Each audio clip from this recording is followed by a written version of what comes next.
Good evening. Happy New Year, everybody, and welcome to the first regular town board meeting of 2016, January 13th, 2016. Thank you for participating in tonight's meeting, whether you're here in the room in person or whether you're watching us on Cable Access Channel 12 or streaming us live on the internet. We're always happy when our community joins us in these meetings. I would note that if you're here in the room, the agenda for tonight's meeting and all supporting materials, including all of the proposed resolutions, are in the folder on the table in the back of the room. If you are watching on TV or streaming on your computer and you have access to the computer, all of the same materials are posted on the town's website, townofbrighton.org, so you can follow along with us as we go through tonight's meeting. In a moment, we'll be starting our open forum where we give people the opportunity to discuss any matter relating to the town or to make presentations to the town board, and we will have a presentation this evening as part of the open forum.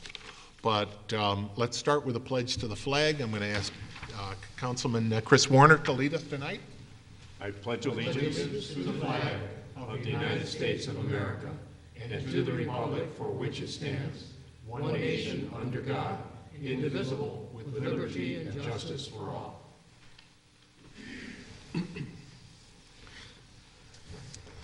Thank you.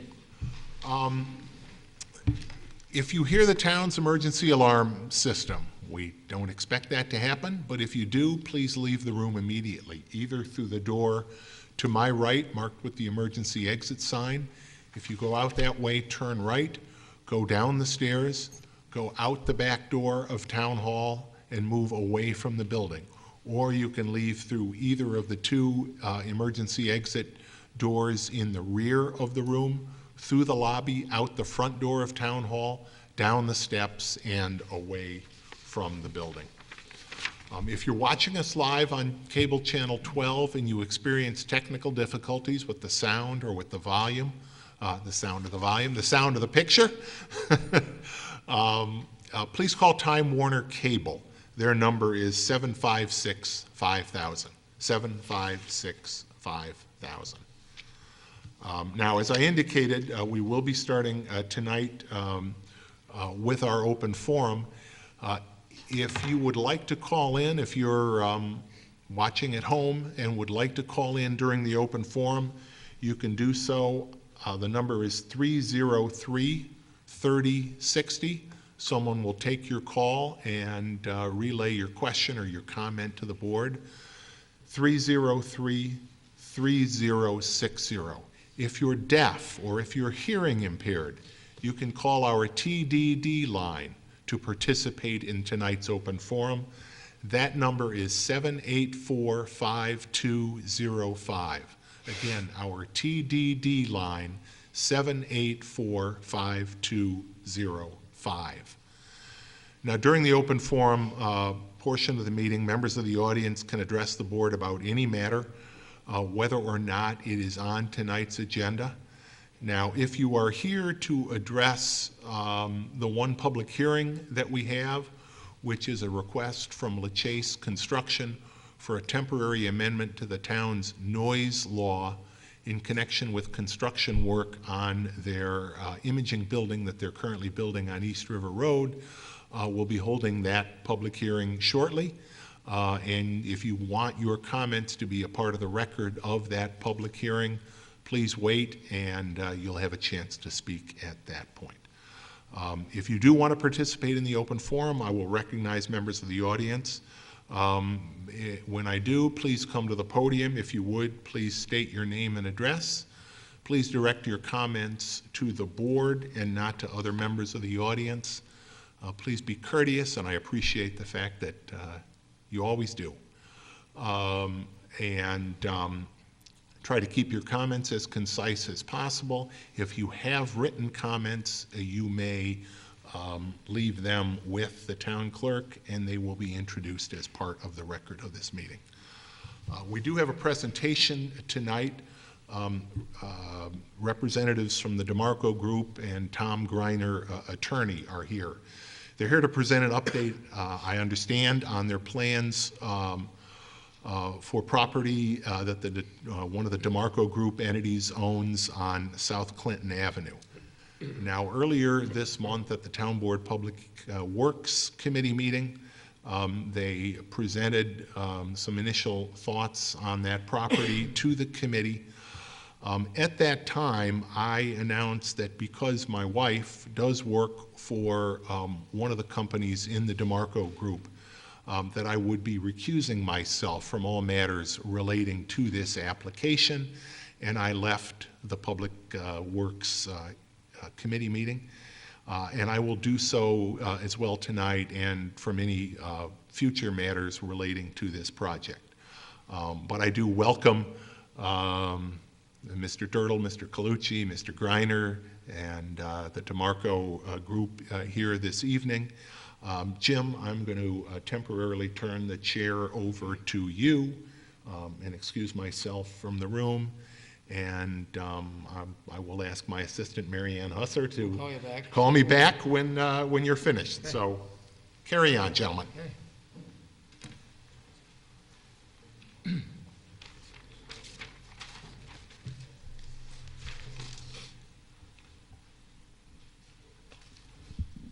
Paul and Tom, about how much time will you require to do this?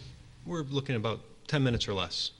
That's fine. Just very brief. And no, that's more than adequate. Fine. Great. Well, I appreciate the introduction from the supervisor. I want to thank you for giving us this opportunity under open forum to discuss matters related to the property that we own on South Clinton Ave. I'm going to be very brief. My name is Paul Colucci. I'm the Vice President of Development and Construction for the DeMarco Group. I have with me Tom Greiner, attorney with Nixon Peabody, Bill Dirtle, who is a property manager, president of Baldwin Real Estate, one of the DeMarco Group companies. We're here tonight for the purposes of declaring intent to submit an application for incentive zoning on behalf of the DeMarco Group and on behalf of an entity that will be formed that will be a single purpose entity known as 1925 South Clinton LLC.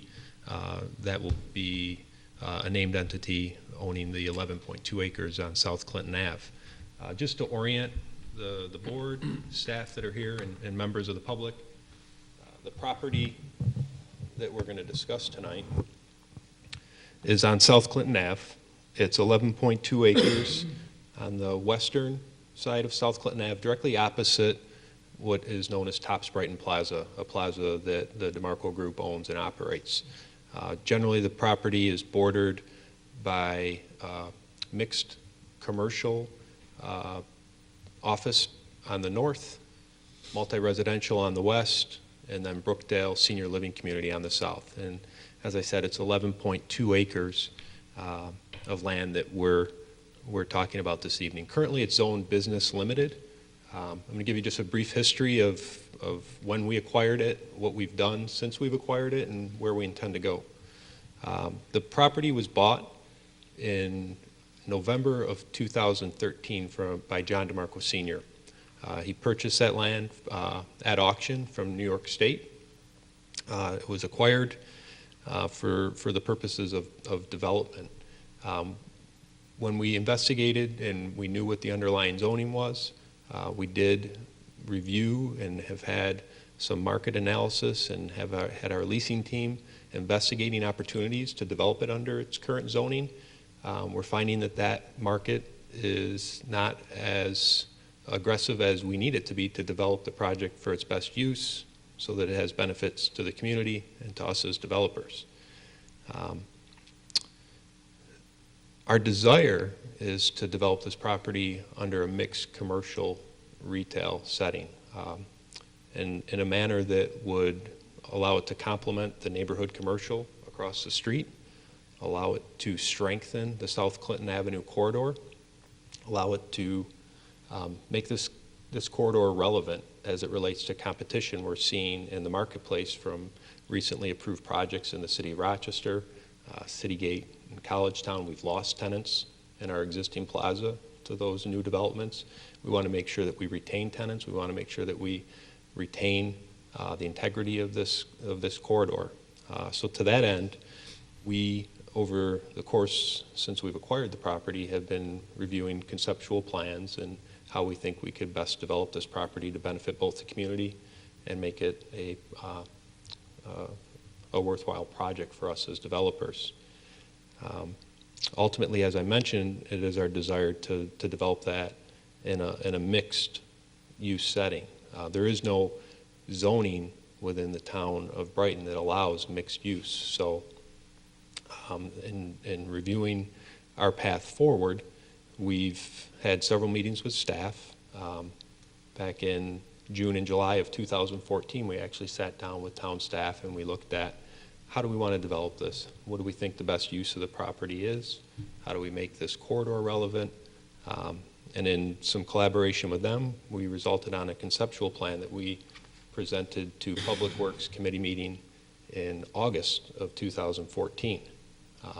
Several of the members that are here tonight were at that meeting, and I felt that at that time it was positively received, that there was going to be development that was compatible in nature with the plaza that we own. It was going to allow expansion of services in this corridor to serve the residents.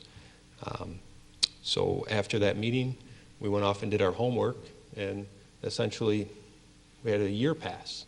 And over that course of a year, we were working on pre-leasing and testing the market, working with our Realty Services division. Proud to say that we secured an anchor tenant who would like to kick off this development. That tenant is Doodlebug's daycare facility. They operate, I believe they have 6 centers in Ontario County and 1 in Victor. Premier daycare provider. We're very excited about them. We, over the last few months, have amended that conceptual plan that we showed to Public Works Committee in August. Had another meeting with town staff back in December where we sat down and reviewed our likely path forward, and then again presented this project, as the supervisor said, to the Public Works Committee meeting January 5th of this past week. Based on the reception at Public Works Committee, based on collaboration with the staff and understanding the best path forward, we have garnered enough information to make a decision on what we want to do. And tonight we're here just to declare that intent and let you know that our path forward will be to pursue an incentive zoning application. I'm going to hand it over to Tom Greiner just for a few moments to describe some of that. 2 minutes. Good evening, ladies and gentlemen. Paul has asked me to just talk about incentive zoning briefly. You, of course, are very, very familiar with it. Perhaps some of the audience is not. In incentive zoning, there is an ability to vary what would otherwise be limitations or requirements in the ordinance, and those variations would be called incentives. They're incentives for a project sponsor. In return, the project sponsor proposes what are called amenities, and those would be things that perhaps the town would be interested in. The town of Brighton is and has been a leader in the incentive zoning process in the state of New York since its inception. In this particular case, as Paul mentioned, we would be looking to have variations in some respects of uses, because there is no one district that actually would permit the uses, all of the uses that are proposed here. There are slight variations in lot coverage, also in height and size of buildings. Those would be, again, the incentives for the project sponsor.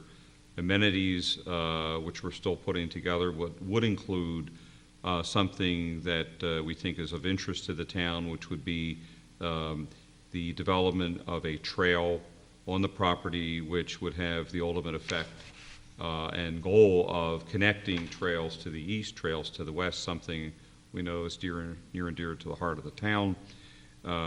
Also looking at expanded buffers and other amenities that are permitted in the ordinance. With the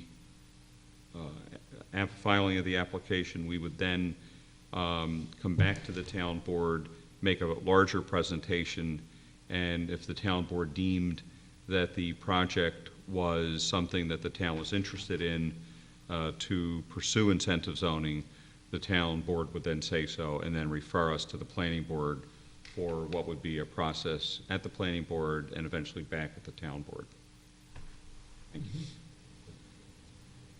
Thanks. So real briefly, our schedule going forward, as Tom mentioned, our intent is to complete the application, submit that to the town on January 19th, so that you can have it and receive it, hopefully, for the January 27th meeting.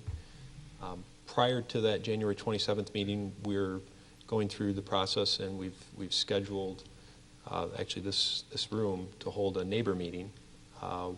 We've sent out notifications to all neighbors and property owners, not only the property owners, but the residents of some of the multi-residential communities within 1,000 feet of the property boundary. Some 350 mailers are going out over the course of today and tomorrow, and we hope to have a very positive meeting, dialogue with the immediate neighbors of the property on January 25th, and then be here back before this board for a more formal presentation on the 27th.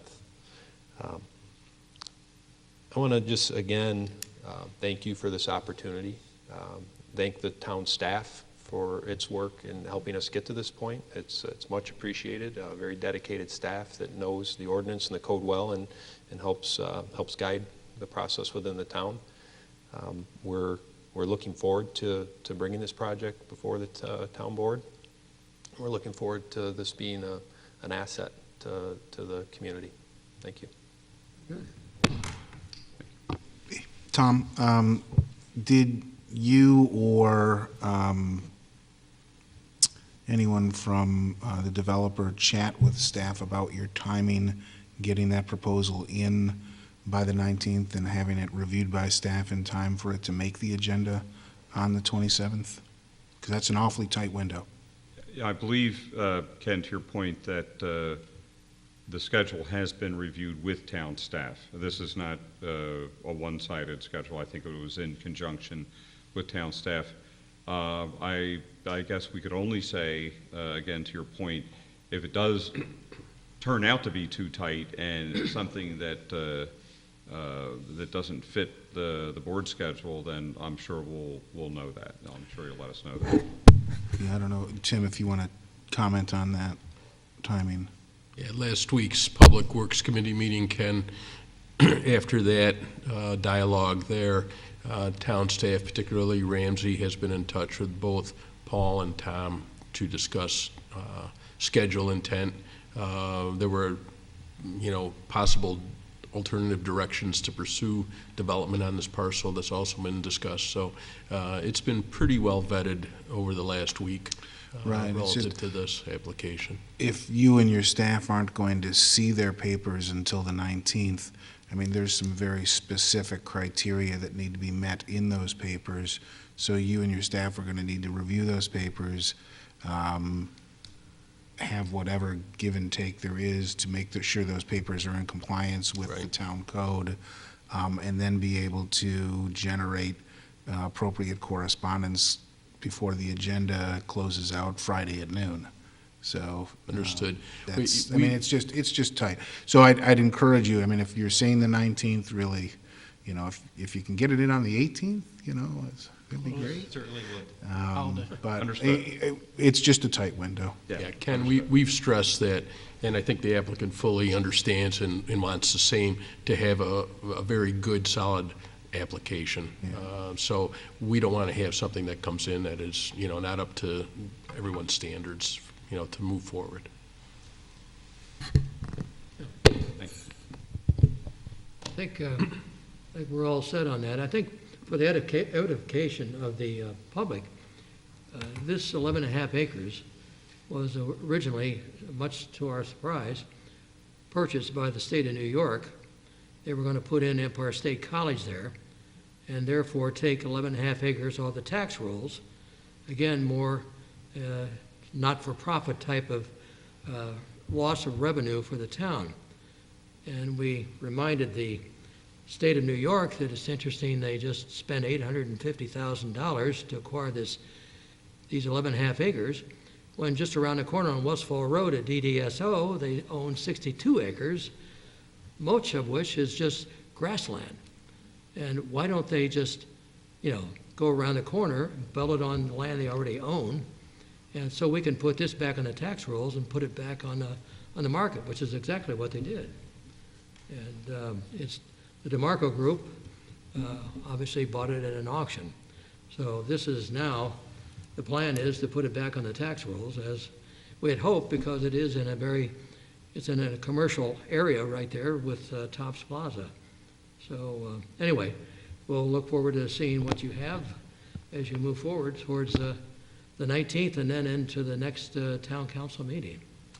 And just to add on to what Mr. Grinder expressed, which was an accurate, quick summary of the process, if the project does get to the phase where it goes back to planning, back to the town board, there will be an opportunity for public hearings and public comment before this project would go forward. It will be subject, or would be subject, to state environmental review. And the town, I presume, would end up running that process as well. So there would be several opportunities for the public to get involved in this process. Right now, we're just At the very going to beginning take of a the look stage, at it yeah. and see if it's even worth considering. So, Can I ask you a couple questions? Are you planning to build this in phases or all at once? It's likely going to be built,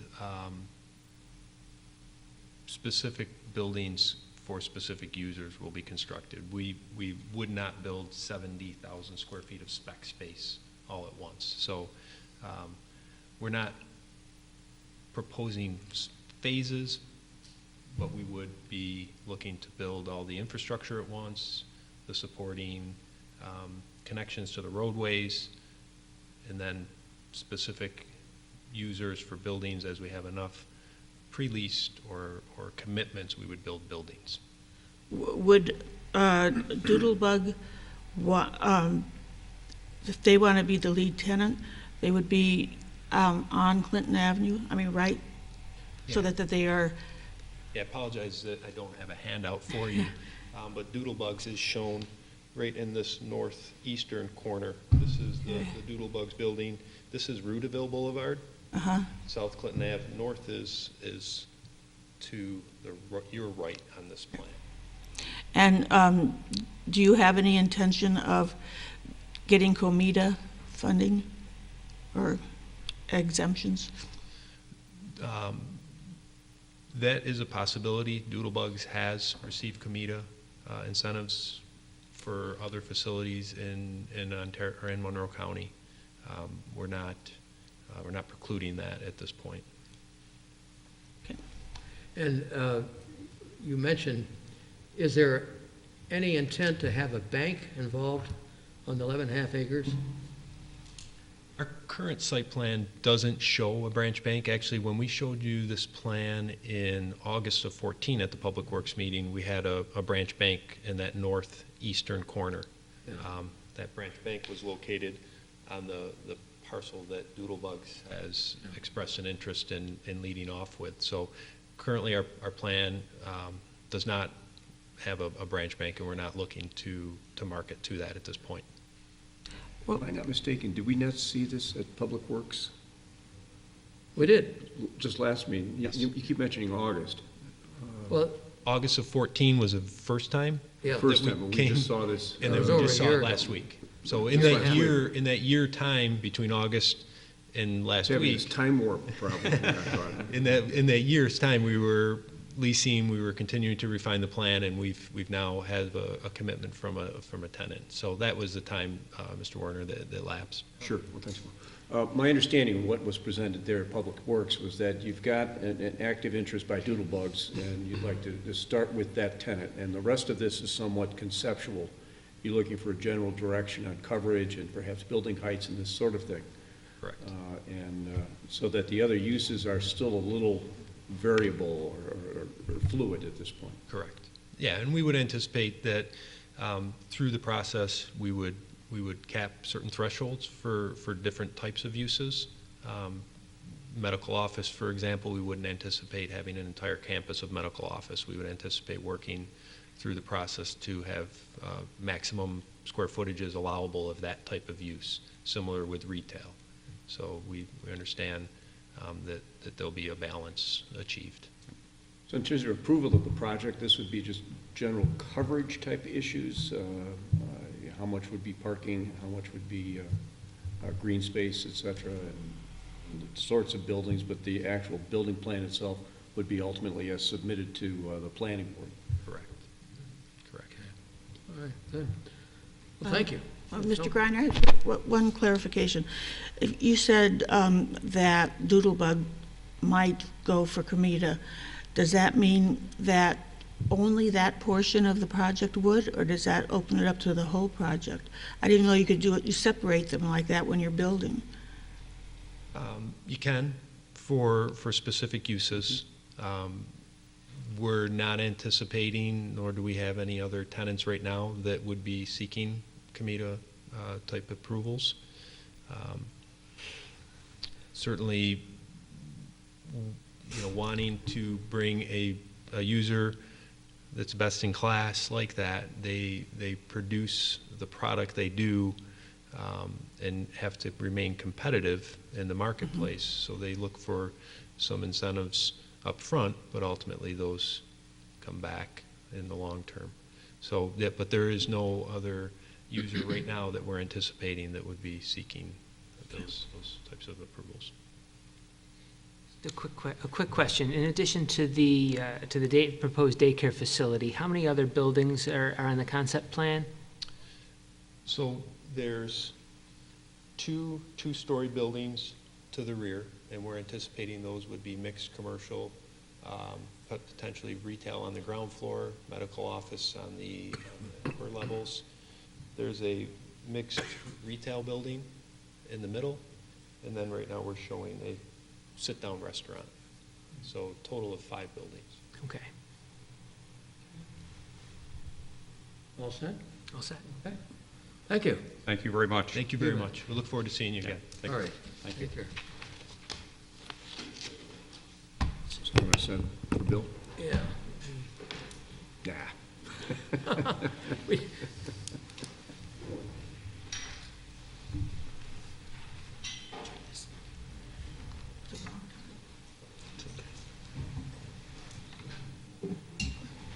Frustrating.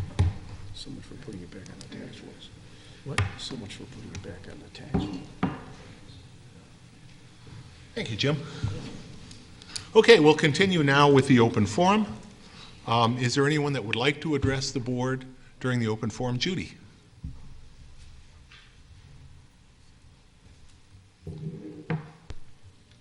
I have 2 things this evening. One, I hope you all know about. Our BNU supper is coming up. It's not that far away, and it is March 6th at Buckland Lodge. Adults potluck supper, $5 a person. And our program this year is going to be rather interesting. During discussion at last year's supper, Susan McDougall was talking about the work that she does. She's always been into training dogs and one thing or another, and she's going to tell the story and work of Hope Animal Assisted Crisis Response Team with her dog Phoenix, who's a German Shepherd. And she goes into trauma situations, and dogs and animals in general can play a very important part in calming and soothing and so forth. So she's going to be talking about that, which I think will be quite interesting. So it is, again, March 6th at 6 o'clock, Buckland Lodge. My number is 442-5111. If anyone wants to call, and I can email out a form for you. And it's really, I think, going to be quite interesting. So that's my lighthearted. And it's only $5. Only $5. We've kept the price. How many years have we been doing A lot of this? years. A And thank you. I have my $5 with me, and Okay. I'm looking forward to it. Okay. It's what, 25 at least? At Probably least. 25 Yeah, years. give or take. Give or take. So $5 is a pretty good deal. Yes. Okay. So anyhow, that's the lighthearted one. I have something that I'm also involved with, which is called Interfaith Impact of New York State. And for 30 years, we have been putting on what we call a legislative briefing. And usually we try and pick a very important topic facing our New York State legislature. We've had a wide range of topics. It was marriage equality, it was fracking, it was separation of church and state, it was poverty, education, a whole range. And this year, our title is called Death with Dignity, Compassionate or Unethical. Our panel is outstanding. Corinne Carey is with Compassion and Choices at the New York State level. Diane Coleman is president and CEO of Not Dead Yet, who has been in a wheelchair since she was 11. She's now 63. J.J. Hansen is a young man who is coming up from Florida to do this program for us, and was diagnosed with terminal brain cancer about 2 years ago. He had the opportunity for some experimental surgery, went for it, had some treatment, and he's able to come to be in the program. And the last one you all know is Dr. Timothy Quill. So it's really going to be good. It's not a debate. Our purpose is to present information only, and there will be a Q&A afterwards. This is a week later, March 13th, at the Unitarian Church at 220 South Whitten Road. I'll put a few of these cards out, and that's at 2 o'clock in the afternoon. It's open to the public. Everyone is welcome to attend. There was a bill just brought before our New York State legislature on this issue, and I heard something on NPR yesterday, I think it was, that 2 doctors must testify that the person requiring or requesting this service is of sound mind. So it's not going to be someone who just, at whim. They will be screened and so forth. So I thank you very much. Thank you, Judy.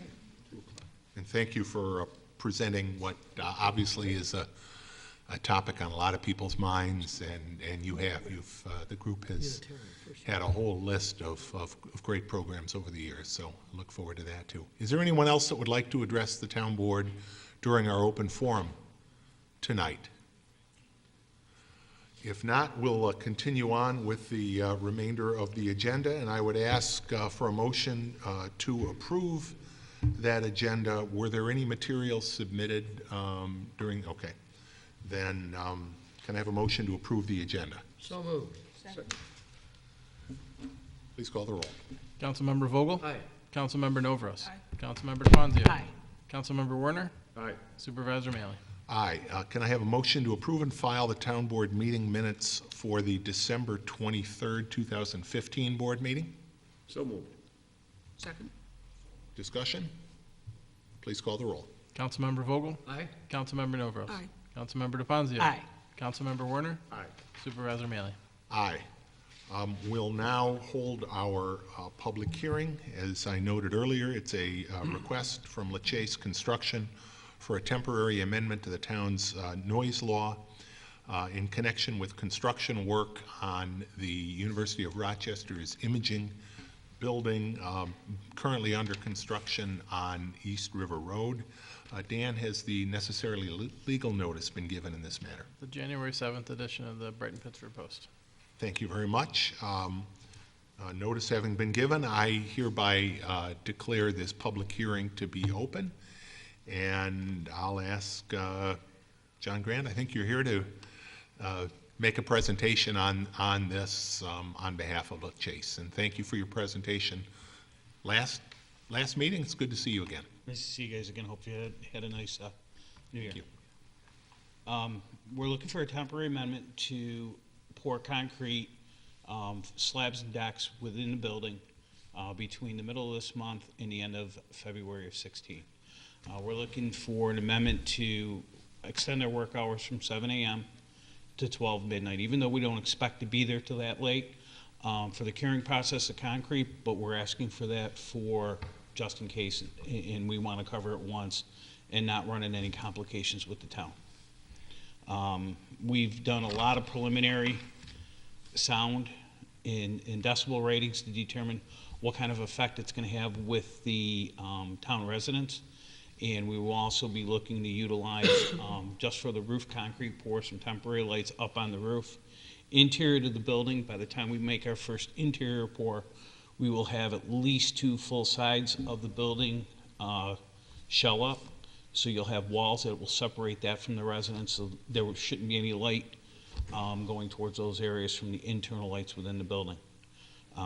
So what we're looking at is, we did some preliminary sound decibel ratings. The current ambient sound rating at 7 in the morning and at 4 o'clock in the afternoon around the perimeter of our construction limits. We were at 53 decibels. We ran similar equipment in those areas around those times as well. And if we were within the building limits, we ran the equipment, and we were still within the 53 decibel rating. So we feel there's going to be very minor impact. So we're looking for an amendment from that. Our closest residence house from our building is 460 feet. Okay.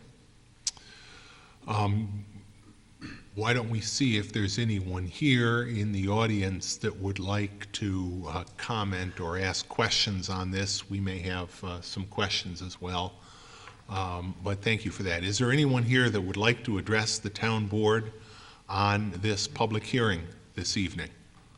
Public hearing on the proposed temporary noise ordinance amendment. And if anybody would like to, while the hearing is ongoing, feel free, but board members, are there any questions? We did get a pretty thorough presentation at the last meeting. Of course, that was not formally on the record of the public hearing. Do any of you have any questions for Mr. Grand tonight? What's the anticipated noise level, decibel-wise, you said was 53. Our loudest, 53, 55? our loudest piece of equipment within the construction area will be 70 decibels. By the time we go 150 feet to the edge of the construction limits, which is our orange construction fence, which is around the perimeter in front of the 100-foot buffer zone, we're already down to 53 decibels. The average 3-foot average sound at 3 feet for a normal voice conversation is between 60 and 65 decibels. So we're actually below that limit. So by the time you get to the homes and then within the homes, there should be you shouldn't even be able to hear us.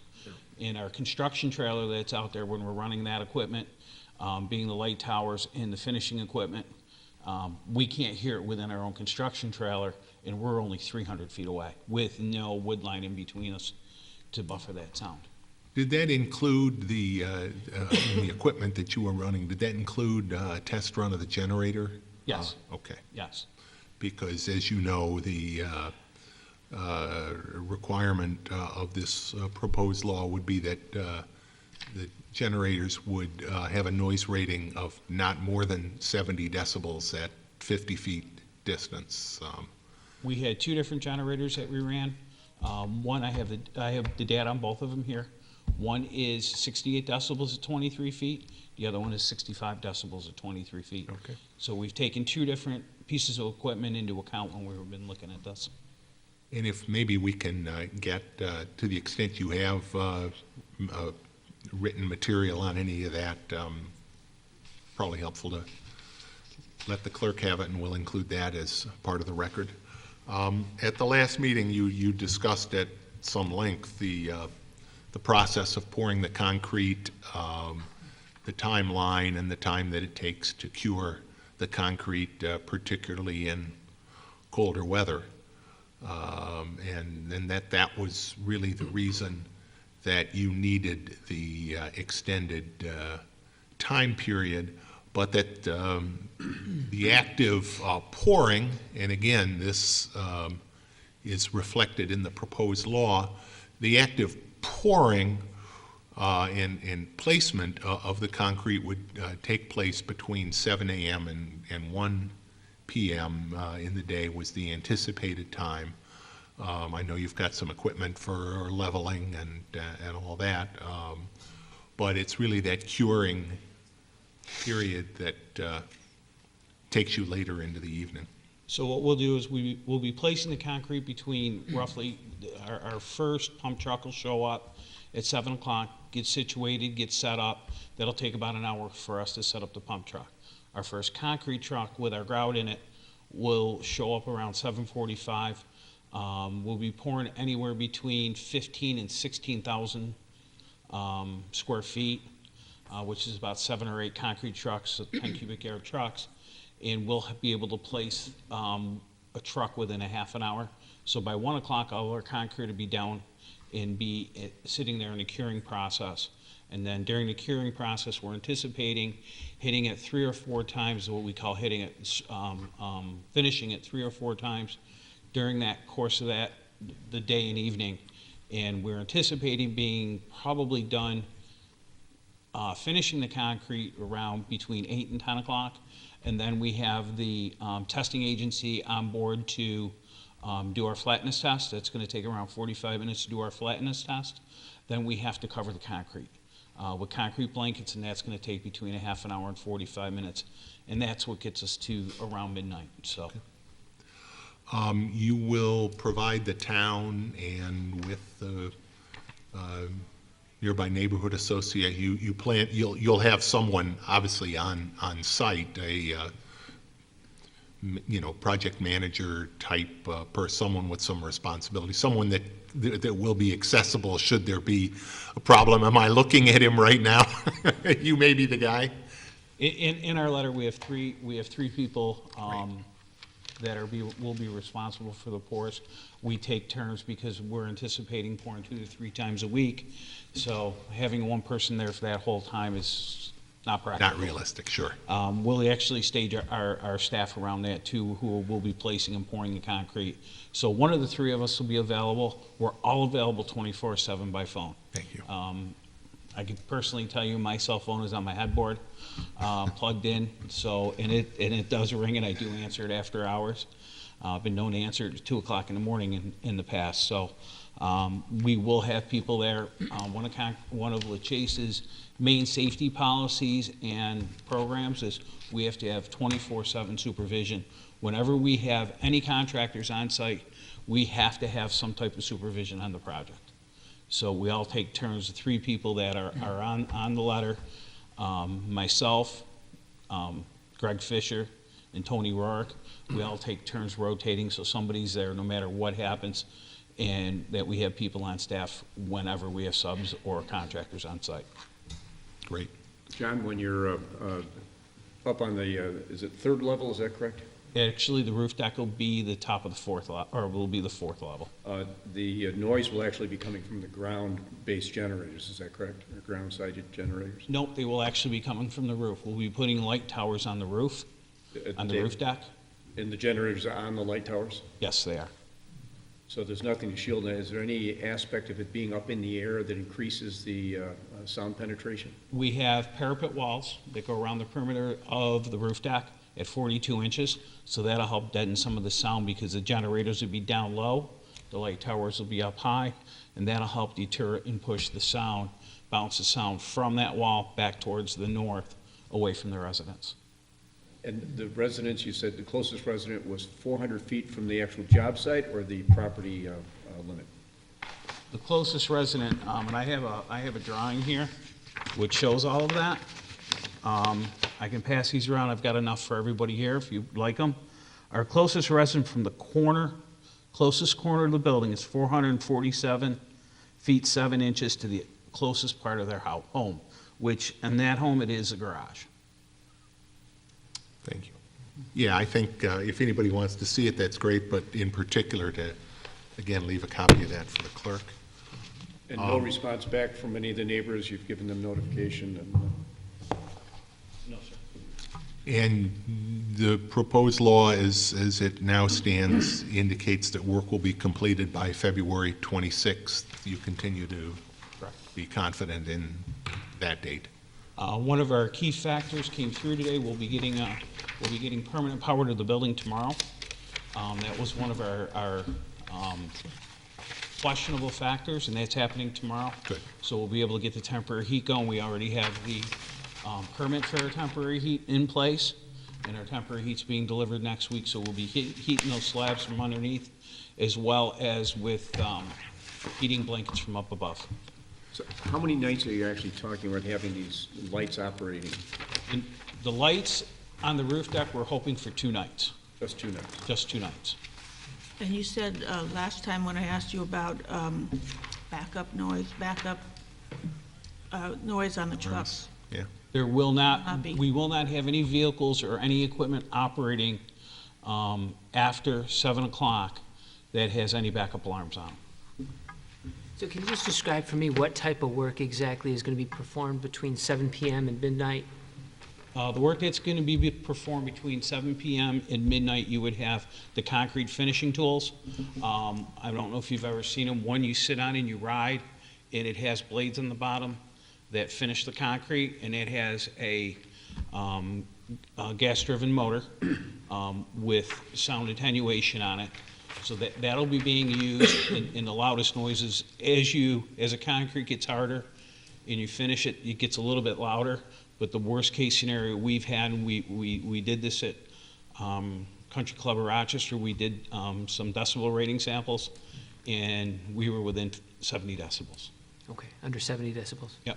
Okay. Is that the only work that's going to be done between 7 PM No, and midnight? that'll be done, and we'll also we'll be performing our flatness tests. And basically, that is a little machine that you can't even hear, it's electric, that'll run across the concrete, determine how flat and level the floor is. So that testing will occur at that time. And then they'll also be saw cutting the floor, and that's a wet saw cut, and it's electric motor. Okay. And do you have a decibel rating on the saw cutting? Didn't even think to do it because when you're standing next to it, they're very quiet. Okay. You can have a normal conversation next to it. It's not as noisy as the finishing tool then No. you described? And the only place we'll be using that is on the ground floor. And when we do that process, when that process takes place, we will have at least 3 walls of the building up towards the residents. And aside from the parapet wall that you described up on top of the top level of the proposed building, are there any other mitigation factors, anything else that's on the ground in order to try to deflect any of the noise from the Southland Drive direction? Basically, just the building shell itself. And I think I've said this earlier, is even in our trailer, that is about 300 feet away from the building and where the equipment sits, we can't hear that in our trailer at all. And our trailer, trust me, my feet are still cold from all day today. It doesn't have the insulation characteristics of a house. And So, just one more question. In the event that a neighbor has an issue, say that there's something that's louder than anticipated and they have a problem, has there been a contact number disseminated to the Southland Drive residents then? we have 3 numbers, and Okay. it was in the letter, it was distributed to the residents. Okay, so they do have that in They case do there's a have problem, they can call and Yep. take care of that. Okay. And like I said, all 3 of us that are on the staff, I'm the project manager, we'll have a project engineer and a superintendent. We're 24/7. There's also some vegetation between you and, If you The look at the homes. map that I sent around, which gives you dimensions, there's that 100-foot buffer in there, Yeah. a wooded buffer. Is it treed or is it lower scrub? It's trees and some lower scrubs. But you're at the 4th story, you're actually probably going to be above that? Is that- No, the trees are taller than we are. If you look out over the 4th floor, over the roof deck, you can see there's still tree heights above us. Actually, that will further shield them. That's correct. any other questions or comments from the board or from anyone out in the audience tonight? Then I declare this public hearing to be closed. I would ask that the materials that have been submitted on behalf of LaChase be included in the record. Do you have anything else, John, that you want to provide us? Then you have a motion in your packet to approve this proposed noise law. Can I have a motion? Bill, I move that we approve the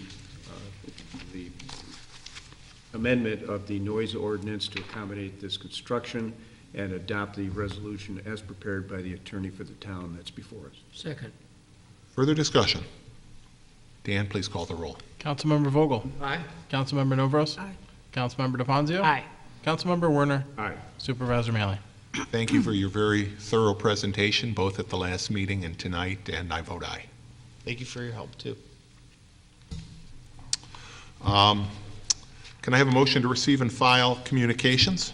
So moved. Second? We have a couple of items here in communication tonight. one from Rabbi Vogel of the Chabad Lubavitch near the 12 Corners, thanking me for my participation in their menorah lighting this year. We have correspondence from James Wentworth at the university relating to the tree plantings for the South Campus project. And we also have a letter from a resident concerning the proposed University of Rochester methadone treatment facility proposed for West Henrietta Road. Supporting. Yes, supportive of that, yes. Can I have a motion to receive and file those and all of the communications So moved. tonight? I believe Jason already. Oh, you already, that's right, I'm sorry, you already did move. I'm sorry, yes, you did.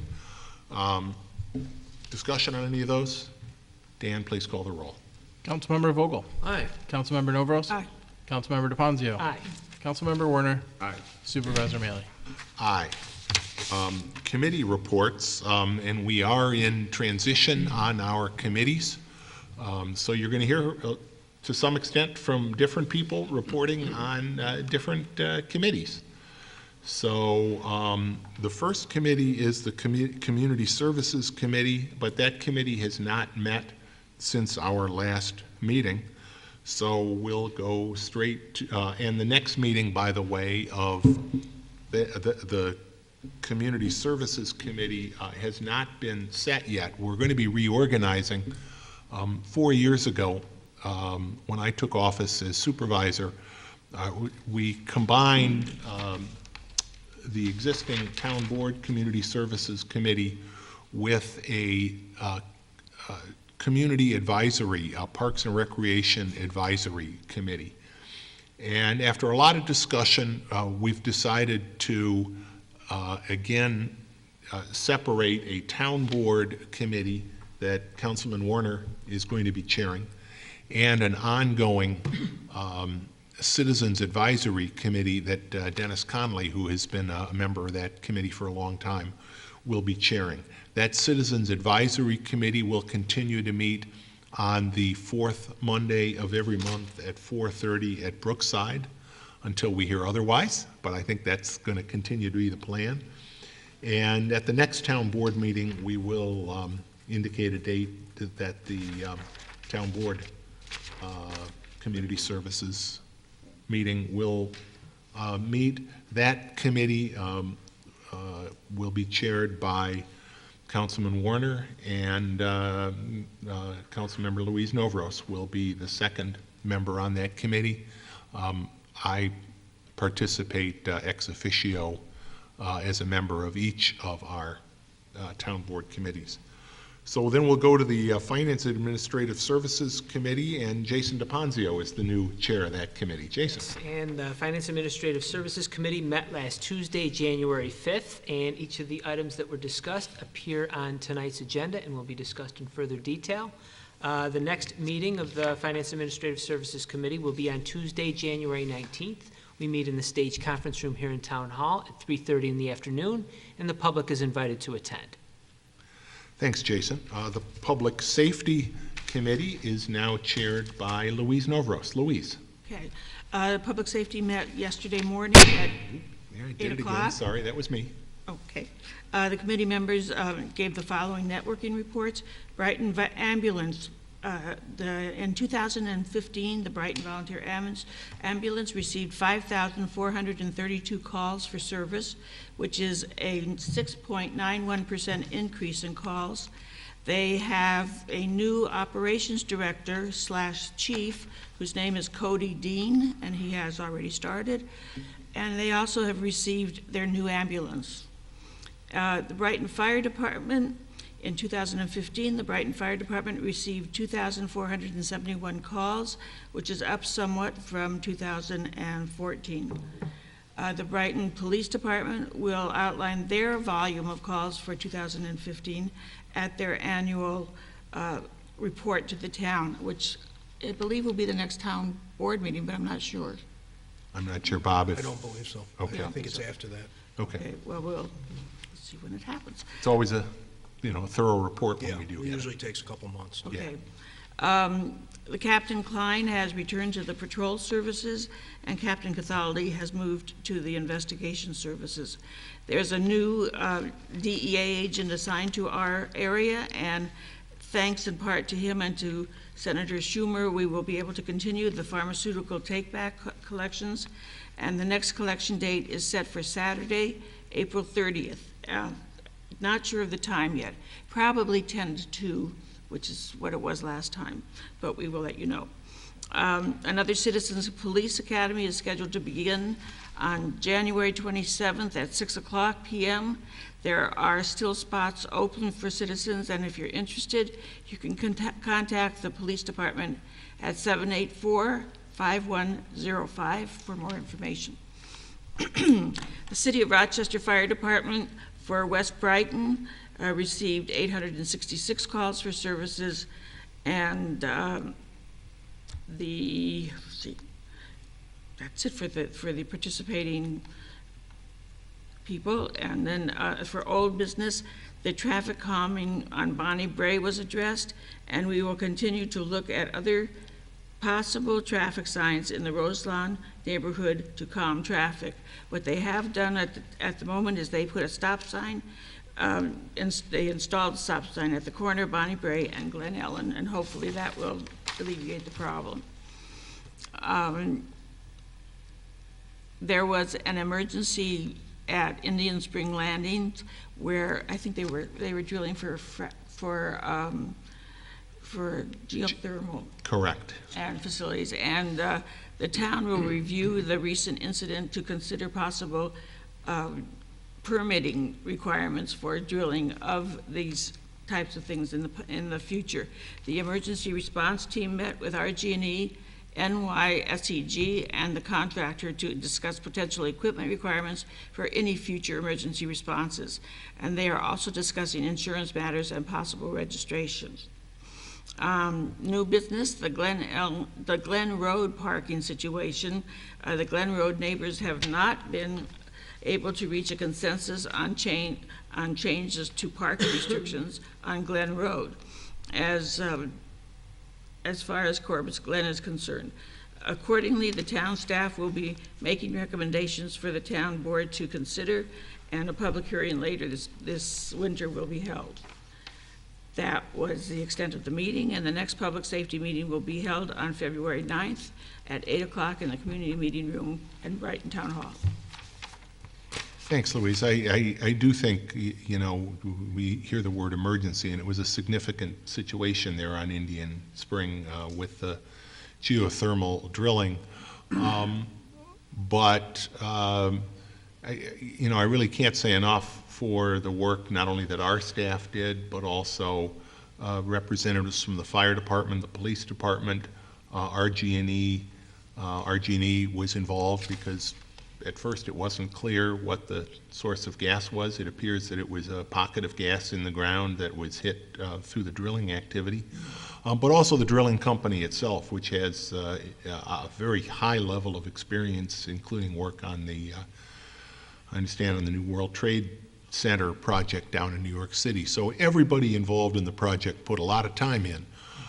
But our thought really is we want to make sure going forward that all necessary precautions, that all necessary agencies are aware of these geothermal projects, although they're great in terms of enhanced energy efficiency and sustainability in our community. They do involve deep, several hundred feet drilling, and it's important that A, that we're aware of it, B, that it be done safely by people with the necessary credentials to do that work. So we're going to be looking at a permitting process. We're going to be working, we want to get input from people that are in the business, but we also want to make sure we're protecting the community.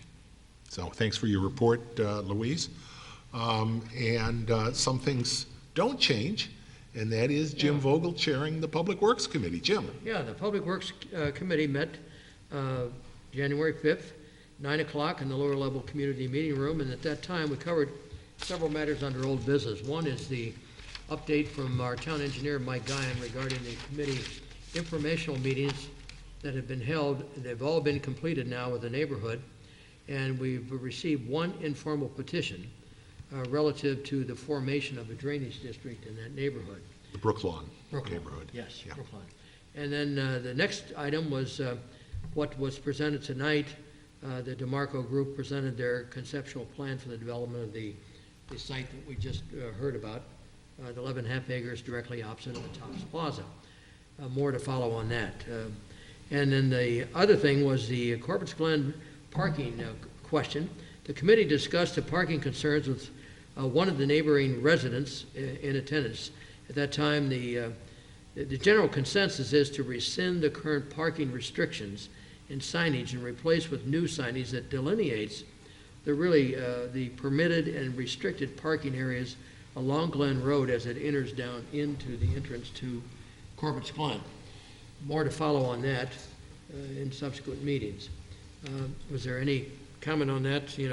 No, and what's the next step in terms of adopting that? Well, we'd have to hold a public hearing. Yeah. Public hearing. Based on, recommendations. I know we've all been down there at one time or another to look. Most of us actually have been down there on, major holidays when there has been a significant amount of traffic volume. I know one of my concerns, one of the neighbors' concerns, is the volume of people that drive down Glen Road past where parking is permitted and therefore have to turn around in the driveways, and maybe being frustrated by the parking situation, drive out at a too high rate of speed.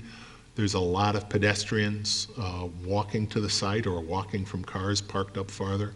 Young children. And a lot of them with young children, yep. Yeah. There is a turnaround. There's a turnaround that's used there for buses and the like.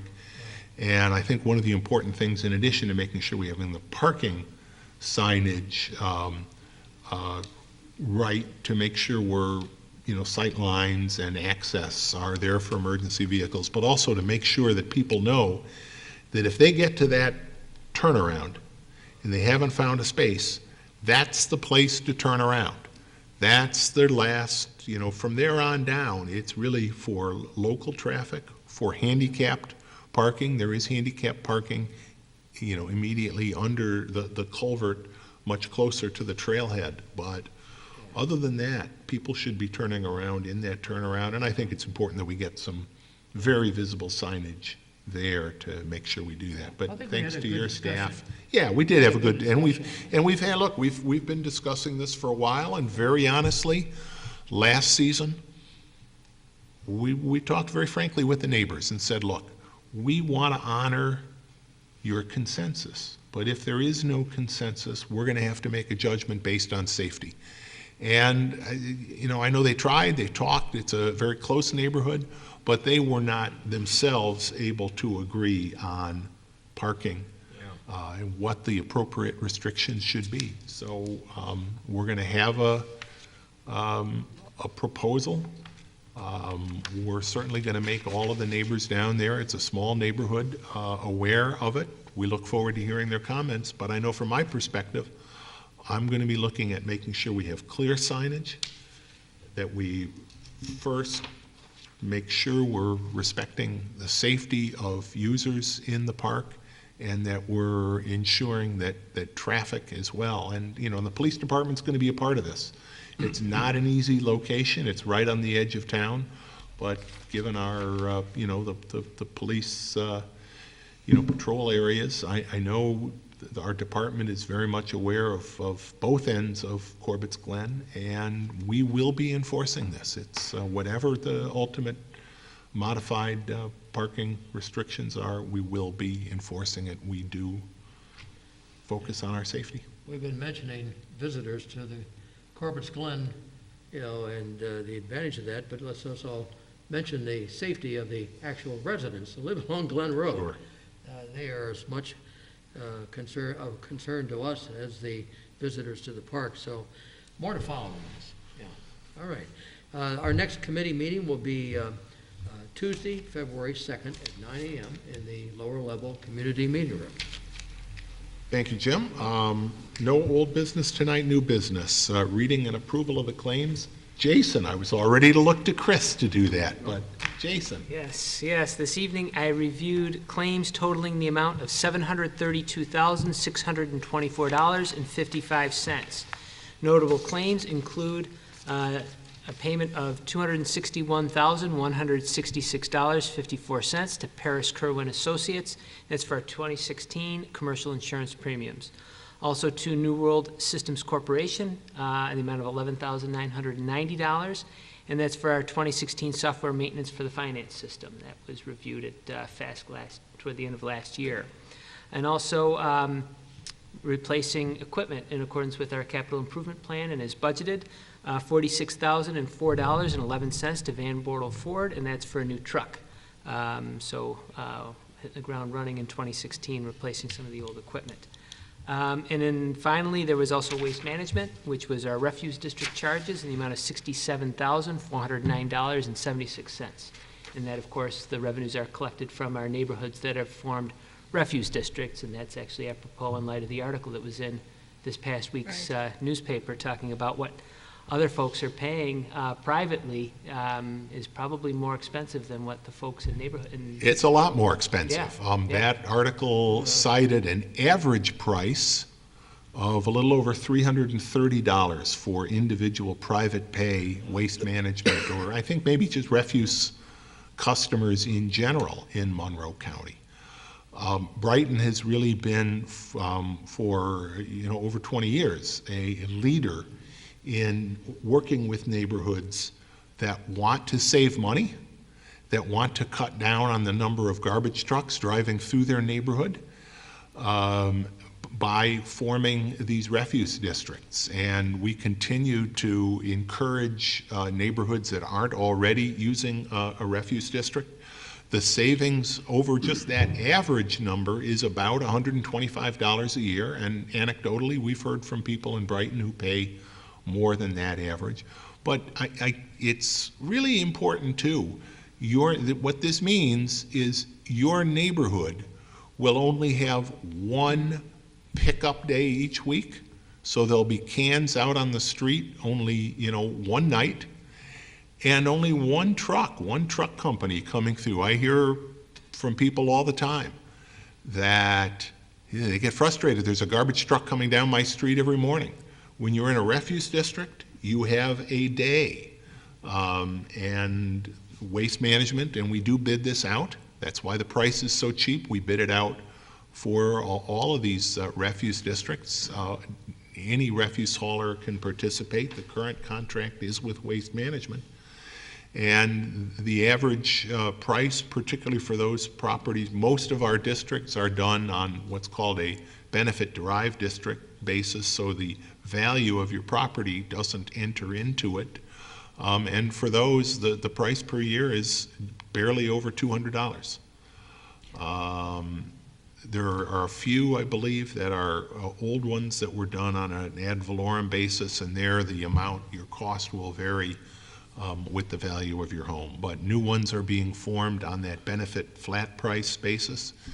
And if that's something that you're interested in and your neighborhood doesn't have it already, please let us know as soon as possible, because there is sort of a timeline so that we can get it on, processed through the Monroe County Tax Department and get service started January 1st. But I thought that was a very eye-opening article, and I think it is important to note that really Brighton is the one community in Monroe County that makes this opportunity and encourages residents to take advantage of this opportunity. It is grassroots democracy at its best. It is people saying, we want you to provide this service. We know you can do it more efficiently through waste, through this hauler, and we know you can do it with less traffic on our street. So I live in a district, and it is wonderful. We pay $233 a year.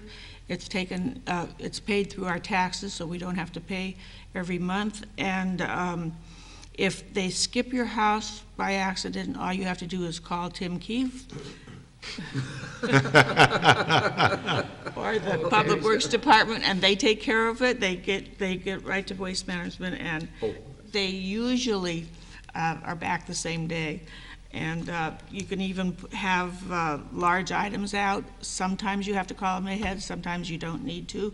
That is mattresses or whatever. And they've been real. They always call you before a holiday. We have our pickup on Friday, so if it's going to be a holiday weekend, we always get a robocall from them saying that we will be there one day later. And they do come on Saturdays when the holiday is on a Friday. They're really, really good to deal with.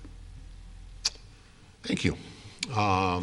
So that's actually, a nice sidelight to your report there and the claims. All right, and the claims do appear to be in order, and I move that they be approved. Second. Discussion? Not that we didn't have enough already. Hearing none, Dan, please call the roll. Councilmember Vogel? Aye. Councilmember Novros? Aye. Councilmember DePonzio? Aye. Councilmember Warner? Aye. Supervisor Maley? Aye. Chris? Bill, the next item is for the town to renew its membership of the New York State Association of Towns for the calendar year 2016, and that you be appointed our official delegate for the town to the Association of Towns. I move that we adopt the resolution as prepared by the attorney for the town before us. Second. Discussion? Bill, I know you're also on the executive committee, is that correct? Yes, I am. I'm on the association executive committee, and, that gives me an opportunity to work. But, any member town gets the opportunity to tap into the expertise. They're involved in advocacy for legislation affecting towns. Their training programs really are outstanding. I participated in them for many years when I was the town attorney, but they're also very valuable in my current role. They're there to answer questions about state laws and how other towns are doing business. So they've been a great organization to be a part of, and almost all of the towns in New York State belong to the association. We've been to those meetings. They're very, very worthwhile. So we have a motion and a second.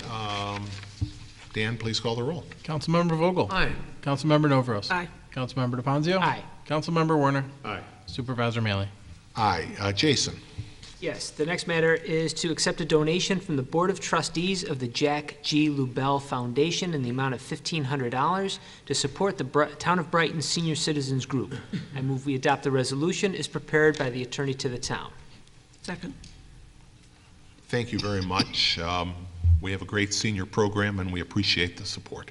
What is the mission in general of the Jack LaBelle Foundation?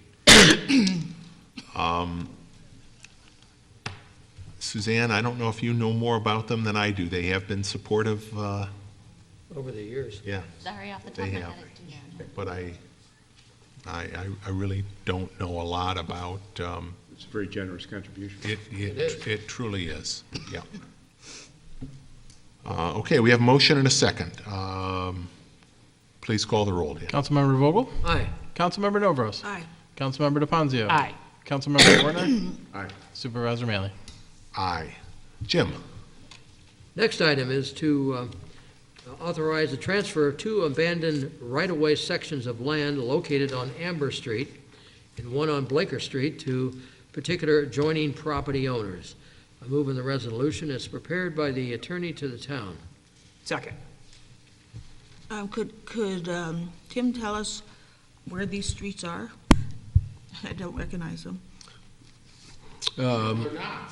They're paper streets. Yeah, they're- yeah. Okay, that's Right. These streets, right, these streets were laid out as part of a subdivision many, many years ago.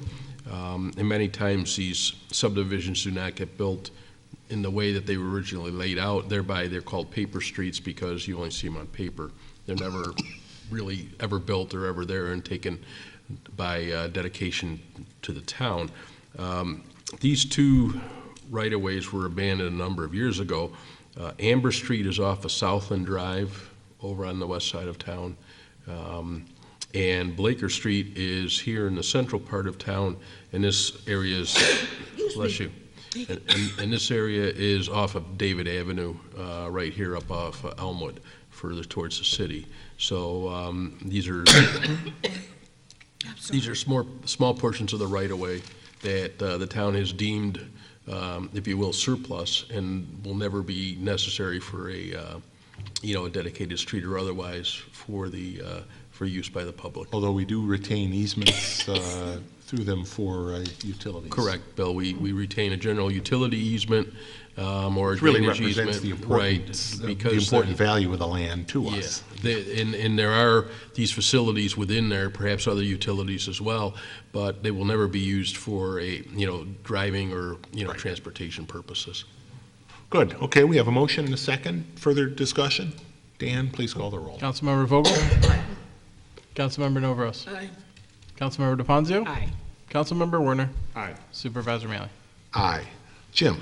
Next item is to authorize an award of a bid to lowest responsive bidder, namely Arbor Tree Experts, Inc., to provide rental of a bucket truck and operator services for support in the town regarding the town's needs on the highways. The move in the resolution is prepared by the attorney to the town. Second. Any discussion? And Tim, this continues to be a more economic approach rather than having a bucket truck in our quiver of equipment, as it were? Absolutely, Chris. A bucket truck would be a very expensive proposition, much more expensive than actually replacing one of our frontline trucks that we use for plowing and other activities during the year. So it certainly is, I think, money well spent. It allows us to generally get through the town in about a 5-year cycle, and it does actually go for our Tree City status as well, part of our activities for that. So I do think this is the most efficient way to do things And without a big capital expension. A bucket truck would be, as we've talked about in the past, single-use equipment. There wouldn't be a lot of other uses for it, and that's, again, a particular situation where so much of our equipment we try to use year-round for Right. various different Yeah, applications. that's a pretty good assessment, Bill, just from the standpoint that there might be other uses, but this is the predominant use. Right. And we would not be, for the most part, using it outside of a concentrated time that we would be able to do this during the year because we're so busy otherwise. This is a much more efficient use. Sure is. Okay. Further discussion? Dan, please call the roll. Councilmember Vogel? Aye. Councilmember Novros? Aye. Councilmember DeFanzio? Aye. Councilmember Werner? Aye. Supervisor Mealy? Aye. Jason? Yes, the next matter seeks to authorize the supervisor to execute an agreement with Municipal Solutions Incorporated to provide fiscal advisory and general related services for 2016 and 2017. I move we adopt the resolution as prepared by the attorney to the town. Second. We've worked with Municipal Solutions for many years. They're a woman-owned business. They've been very capable, and as we have reported over the years, our success with debt financing and I need Chris to sign that, and the very low interest rates that we have received, partly as a reflection of the market conditions, of course, but also a reflection of the relationships they have and their willingness to strategize with us as to the most effective way to finance operations when needed. And of course, most of the time we don't. We've been, as we've said, we are reducing our indebtedness levels. But in any event, this will keep them on our availability for the next 2 years. Anything further? Dan, please call the roll. Councilmember Vogel? Aye. Councilmember Novros? Aye. Councilmember DeFanzio? Aye. Councilmember Werner? Aye. Supervisor Mealy? Aye. Louise? Next matter is to accept a donation from the Grosvenor East Townhouse Condo Associations in the amount of $100 to the Brighton Police Department. I move on the resolution as prepared by the attorney to the town. Second. Thank you very much to Grosvenor East. Again, they have been generous to the police department in the past, and we really do appreciate it. It's not necessary, it's never necessary. But when someone does feel that our great police work should be reflected, we certainly appreciate that, and I know we'll be reaching out if we haven't already to thank them. We'll put it to good use towards our community services program. Absolutely, good. Dan, please call the roll. Councilmember Vogel? Aye. Councilmember Novros? Aye. Councilmember DeFanzio? Aye. Councilmember Warner? Aye. Supervisor Maley? Aye. Jim? Next item is authorize the supervisor to execute a renewal of all seasons work agreement with the Monroe County Department of Transportation for town services to provide particular services along the highways for Monroe County roads located in Brighton for the year 2016. I move in the resolution as prepared by the attorney to the town. Second. The all-seasons work agreement includes a variety of work along county highways in the town, including mowing, but also removal of dead animals, one of the less savory parts of this agreement.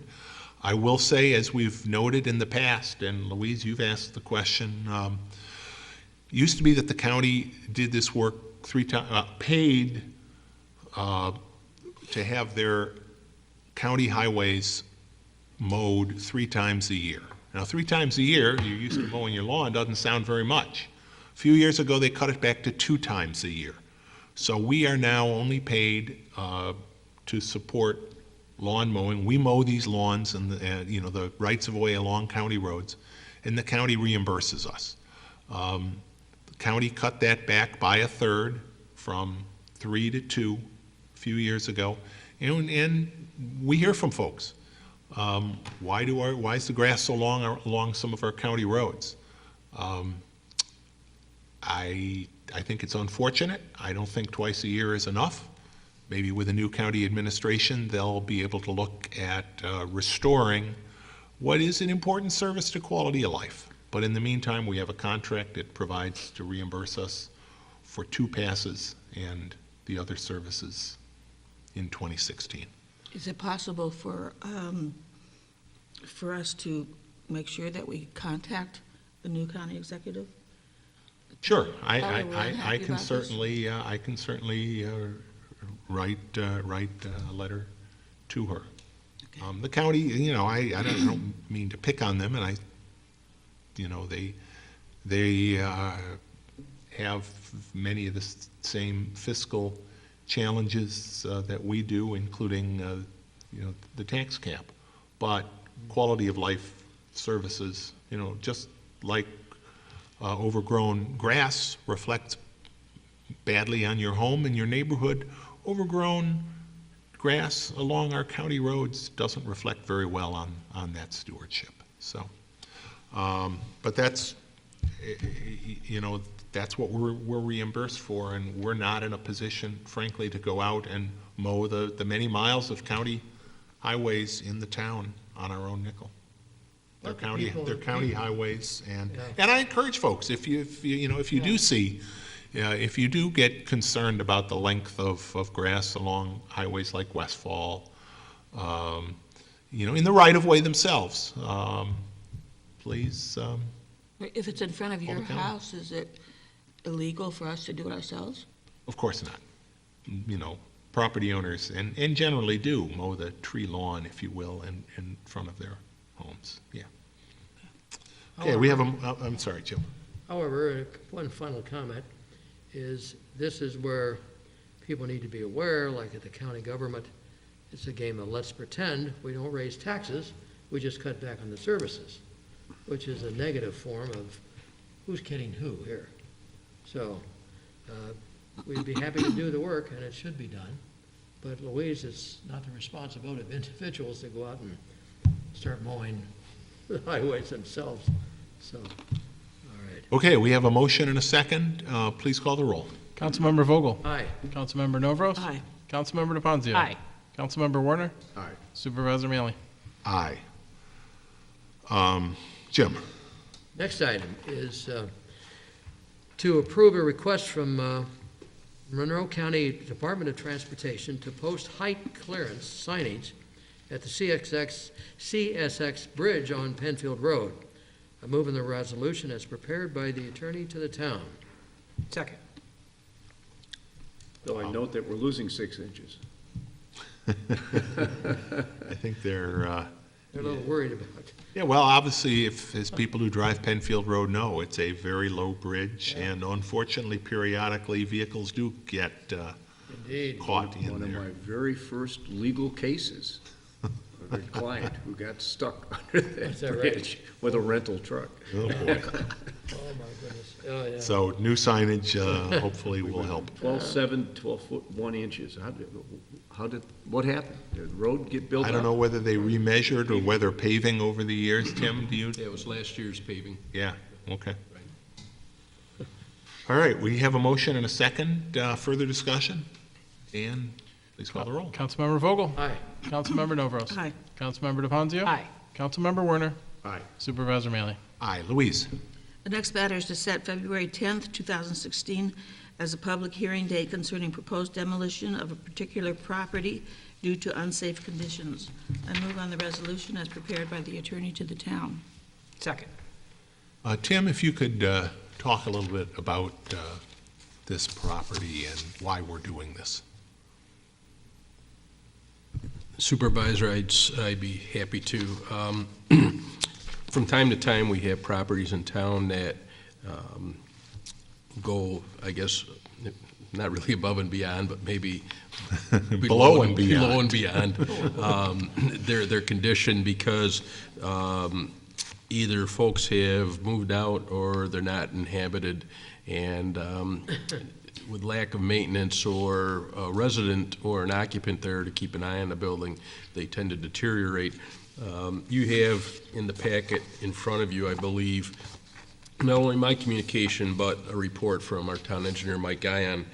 If you were to personally go out and, inspect the property, you would see that there is a significant, there are significant problems, particularly with the structural support of the foundation wall that has collapsed, and a number of other, I guess, secondary items due to this. The property is uninhabited. We have actually sent a violation to the current owner, who we have been unable to get in touch with, but we have sent violations, and we have been in court twice with no appearances on behalf of the property owner or the, I believe, the bank that holds the mortgage.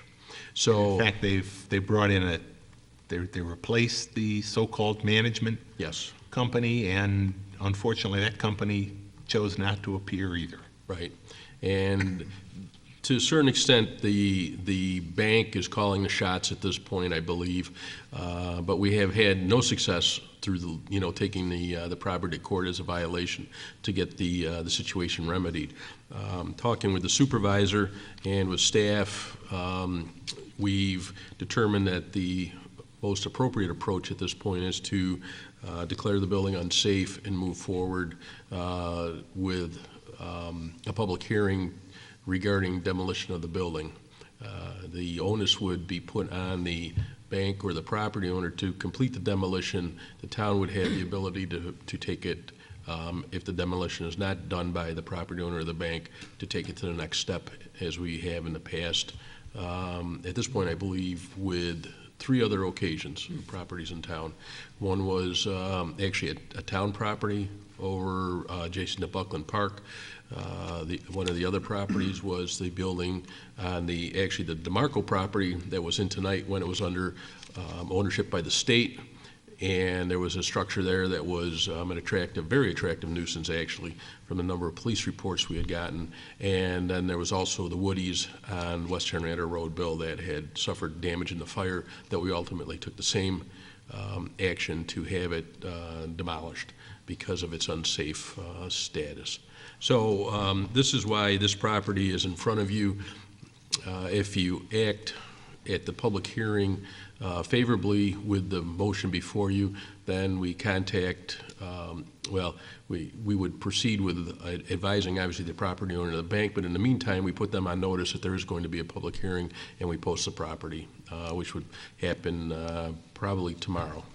And I think it's important to note, it's in this proposed resolution, and based on the photographs, the report of Mike Guyon, what we are asking you to do tonight is make a finding that this property is dangerous and unsafe, and for that reason should be demolished. Now, as Tim described, you make that finding under our town code. We can only act on that following a public hearing, at which time the owner or a lien holder, like this bank, can come in and challenge our finding that the property is unsafe. But, you know, if you believe, in fact, after that public hearing, that nobody has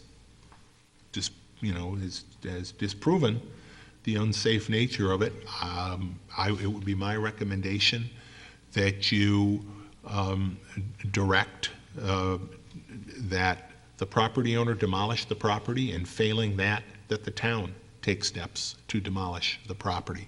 This is, we've heard the word zombie home bandied about. This truly is a zombie home in the sense that not only is it vacant, but it is truly a property that is unsafe, is not capable, in the town engineer's opinion, of anything other than being demolished. And we hope, frankly, that the property owner or the bank will come in and demolish it. It will probably be cheaper if they do it, but if they don't, it will certainly be my recommendation, and I hope the board will join me in taking action to have this property demolished. Is it improper or worse to reveal the name of the bank? I would not, I don't want to talk about the name of the bank, Oh, but but- it's certainly appropriate to talk about the property address. This property is located at 33 Remington Parkway. The reason I ask that question is because I have seen in other places, other states even, where people will find out the name of the bank and they will picket the bank or somehow get at the bank so that the bank will finally throw up their hands in some cases and do something about it. I think in this case, we've made the finding that it's unsafe. We are moving ahead on this property. Frankly, I don't think at this point, the sort of the bank shaming, and that certainly can be useful where there's a pattern on the part of a bank. This is a particular property. We are taking the initiative on finding it to be unsafe, ordering it to be demolished if the bank doesn't come in. I think we're past the point where we need to worry about, the so-called bank shaming on this property, and that we move ahead and take action. One thing, if I can add, Bill, is that there's an option too to structurally repair the house. Absolutely. If they wanted to do that. If they reach a different conclusion, they can. Right, and they may be able to say that it's less expensive for them to do that. Or, as you said, it's probably less expensive for them to do the demo, if that's the direction it goes, than it is for the town, due to prevailing wage rates and a number of other things.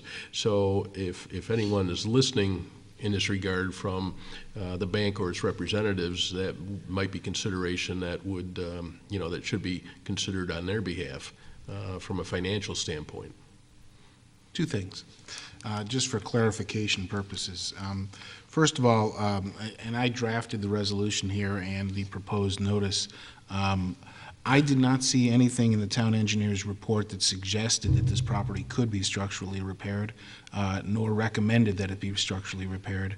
It simply recommended that the property, because of its dangerous condition, because of the structural integrity being at risk for this building, that it be demolished in the interest of public safety, and that the debris from that demolition be removed from the property.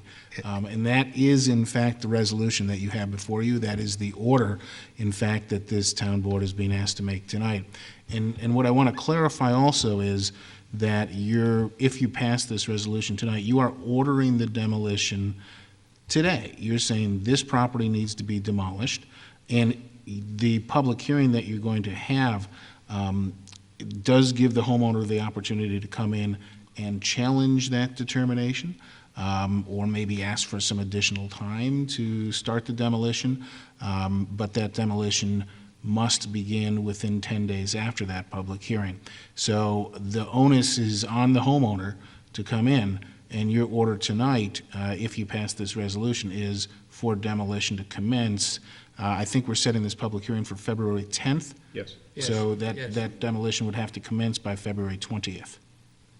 What Yeah, happens? but I do think, you know, we certainly do make that finding. One of the things I suppose they could do at the public hearing is come in and say, look, here's our work plan, and we believe it can be done, and I suppose it's theoretically, I don't think it's very likely. I don't think it's very likely with this property, but I suppose that's one of the things that the property owner could ask us to consider. Right, but I don't want the property owner or the public to be thinking that based on what your action is tonight, you are inviting a structural repair No. to this property.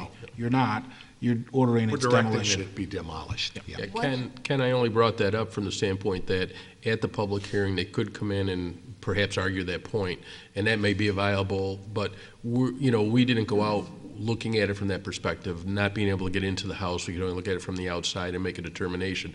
And from what we've seen, the present state of the house in its state of ill repair, it warrants demolition. Clearly, the town engineer's report supports Right. that. Well, and just so we can be clear, in the report, it indicates that the foundation wall it says defected, I think it means deflected, Yeah. is that it? Bowed and its structural About to integrity collapse. has been compromised Yeah. largely by hydrostatic pressure, which is a lot of groundwater out there that's pushing in the foundation wall.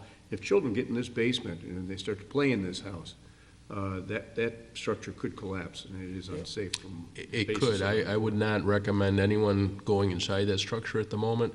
We did take the action to put fencing around the structure last month, just because after court, and it is, we don't, we felt that was a prudent thing to do as we were moving forward.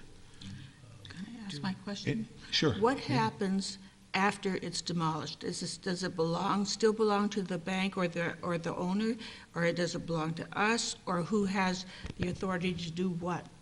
So if I may, the property would still be in the ownership of the individual or bank, if it is an institution, that currently owns the property. So this does not change ownership in any way. However, our town code does provide, and the resolution you have before you does provide, for the cost of demolition, if the demolition does have to be performed by the town, to be added to the tax bill for this property, so that whatever owner comes along next is going to have to pay for or reimburse the town through paying that tax. Actually, what'll actually happen is it'll get added to the tax bill by the county. The county will pay that tax bill whether there's a new owner or not, and the town will receive that money, and then the county will be looking to recover that money from the new owner. Do we have an indication as to how long the property has now been vacant, or how long a bank has been involved, indicating maybe how long it's been in foreclosure? I know it's been quite some time. You've been working with Yeah, this I can't property give for a you long time. definite timeframes on that, Years? Jason, but yeah, it seems that it's been, multiple years at this point. And there has been a pattern of non-responsiveness. That's correct. And who's been paying the taxes all this time? in the bank. Check to see. But have they been paid? Well, as Ken just I don't- noted, it wouldn't, actually, it doesn't matter in this case because the county takes on those delinquencies. Yeah, it only matters from a perspective of whether a Town is tax made whole foreclosure on those. would have taken place, and at the moment, we still believe it is in the title of the individual owner. I think Ken is busily searching the county's No, I just wanted property tax to know website. if we're but- going to be, Taxes have been Holding paid, it back. yes. Taxes have been Tax, paid. We will not be for left. 2015, I can't tell you about 2016, I don't have that history. But they We were will paid out for not be 2015. left holding the bag, because under the county tax agreement, as Ken was just describing, we levy the taxes. If taxes are unpaid, they get re-levied onto the county tax bill, and the county then ultimately winds up back charging them onto the county services line. Is that Well, the so process, the county county eats it. Unpaid and- school taxes gets relevied to town and county cycle. Unpaid at the end of the town and county cycle, we pay ourselves before we pay the county. So we pay our levy in full, or the monies that I've collected, the town collects. So the county has a stake in this too, so why aren't they, have they? Well, they really let Dan will finish So the they cycle. will, I mean, once that's, after the end of the cycle, that's not paid, again, we've gotten it, they go ahead and pursue delinquencies across the county. That's part of their process. 2015, 2016, school taxes are paid in full. 2016, county town taxes are not yet paid. And I would assume, just based on the discussions, typically the banks are paying these, to keep these taxes current, so that, you know, that isn't a backdoor to somehow the county putting a lien against the property, because the banks want to hang on to them in their portfolios for losses. Yep. Okay, we have a motion, we have a second. Any further discussion? Ann, please call the roll. Councilmember Vogel? Aye. Councilmember Novros? Aye. Councilmember DePoncio? Aye. Councilmember Warner? Aye. Supervisor Mealy? Aye. So again, that public hearing will be held on February 10th. Matters of the supervisor, a couple things. We've talked about a couple things already during the course of the meeting. I can't help but mention one last time how very pleased I was. I'm not a reality TV fan. I know I get Home and Garden TV on my TV somewhere. But Bethany and Justin Stevens were featured on the House Hunters show on HGTV that aired last week. And I'm very pleased to welcome them to Brighton. They chose to purchase a home on Dale Road, off Penfield Road, very close to Corbett's Glen that we were talking about earlier this evening, a beautiful park. And obviously I was very pleased that on national TV they were shown buying a house in Brighton. I wish they had mentioned that it was in Brighton more prominently, but in any event, we know, and I want to make sure everybody watching knows. I was the speaker yesterday at the annual meeting of the Brighton Chamber of Commerce. There were a bunch of realtors in the room, and I encouraged them to sell the heck out of homes in Brighton based on that. But in all seriousness, it really is one more indication of the many beautiful, diverse neighborhoods that we have in Brighton. They each have their own individual characteristic, but they are all an important part of this wonderful community. And I'm just pleased as punch, and I want to welcome Bethany and Justin Stevens to Brighton. They moved in last year, and we're glad to have them here. Second, if you drive down Elmwood Avenue, of course you can't miss the construction going on the Brickyard Trail through the land across the street here. That trail will be running from Elmwood down to Westfall. Thanks to the great weather we've been having, construction is probably ahead of schedule, and that trail we expect will be completed next summer, and it's going to take people through a beautiful woodlot, but most strikingly through a wetland on the former rail bed of a narrow gauge railroad that served that area when it was a clay mine, when the clay was dredged out to build the bricks of Brighton. And so not only is it beautiful from a scenic perspective, it is historically significant. That historic significance will be reflected in a trailhead that's going to be built here on Elmwood Avenue and in some interpretive signage along the trail. I know people are out there on the trail already, and I have to remind people it is an active construction site. There is construction fencing up. There are big pieces of heavy equipment out there. So I do want to ask people, please do not use the trail. We do expect it's going to be done next summer. And I'm very excited that this is going to be one more great link as we work hard to become as bicycle and pedestrian friendly a community as we can. We've got our Bicycle Boulevard. Do I understand, Tim, that we've got Bicycle Boulevard signs up now on our first Bicycle Boulevard? I think you can come from the city across Highland Avenue on Hillside into Brighton, and then come through Struckmar, and then Bel Air, and then Rose Lawn, all the way to the back end of the town hall with signage right now, though it still has to be tweaked a little bit, but predominantly the main signage plaques that take you down the Bicycle Boulevard are in place. That's great. And as we've said in the past, the purpose of this and future Bicycle Boulevards is to provide people a means of getting through the town without having to brave the main arterials that, particularly for less experienced riders, can be very dangerous, very intimidating.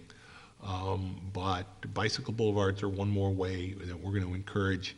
I actually sent an article to town engineer Mike Guyon and to Richard DeSera, who has been an extraordinary bicycle advocate, Brighton resident, but an advocate for cycling throughout the area, about the virtues of slow riding today and how bicycling is not about being a race, and particularly the more mature cycling, in other words, communities where cycling has become more and more ingrained in the culture. And you look at pictures in other countries, in Europe and other places, where there are throngs of cyclists. Well, they're not riding 30 miles an hour, and they're not all wearing spandex. They're regular people. They're riding their bikes, or as this article described it, walking with wheels. And I thought that was a great term. So we're not looking for people to ride 30 miles an hour on this trail. We're not looking for people to ride 30 miles an hour necessarily on the Bicycle Boulevard. What we're looking for people to do is to ride safely and enjoy their opportunity to ride through Brighton. Are you suggesting I should leave my Lycra home? Is that? Yes, please. And then one more time, Louise mentioned it, but there are still places available in the Citizens Police Academy. The reviews that we've gotten from people that have taken the course, we have people taking it again this time. Friends of mine that have taken it have raved about the program. It's really a multi-faceted look into not only the Brighton Police Department, but other components of the whole law enforcement, public safety sector, from the DA's office, the crime lab, a lot of other components. And if that's something that's of interest, I've said it before and I will keep saying it. I have no doubt that the Brighton Police Department is as professional and well-qualified a police department as any department in New York State. This is your opportunity to get up close and personal with police officers.